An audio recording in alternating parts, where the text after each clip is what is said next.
Still on our series of audacious faith in the Bible. Today we are looking at the story of Noah, him building the ark that God asked him to build. Every time I read that verse or that portion of the Bible, I'm like, okay, he built the ark for 40 years, Abi.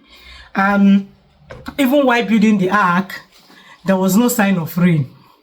There was no sign of anything. Now only you just wake up by yourself and said, oh, as God told me what to do, I'm building. Like, make it make sense, because it's looking like it's in Baka pneumonia. To me, that's how I'm interpreting it, right? You just wake up, tell your family members that, okay, gather stick for me, bring osisi, ngeju the ark, like big ark, and you know, God gave the detail, the specification and all that. Sometimes when I look at it, I'm like, this is audacious faith. Even without seeing the rain, even though if God is going to change his mind, just like he did with the people of Nineveh, right? After he sent a prophet to go and tell them the doom is coming, blah blah blah, and when they repent, God changed his mind. Of course, mercy triumph over judgment, right? So now God told Noah specifically, this is what I want to do, this is what this is how I'm going to do it, and I want you to build an ark.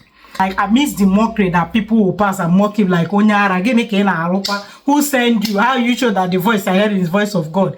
The man built the ark 1 year, 2 years, 3 years. Like, you know, like when we read it, we just read the Bible casually. I'm like, no, 40 years, person where they born 40 years ago, he gonna, you know, start up something with his life.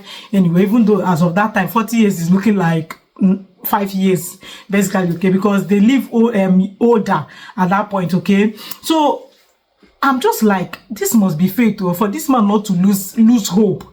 Keep building this thing consistently, or we will see that God will just coming to meet him in the night and keep encouraging him. You don't have to lose faith. I'm with you, even when it's not looking like it. Just keep building. Like, build that ark despite the mockery from people, despite the naysayers, despite the castigation. Like, do you want to tell me now that there will not be time that some children, like some of your children, will come and question him? Daddy, I heard the question him. You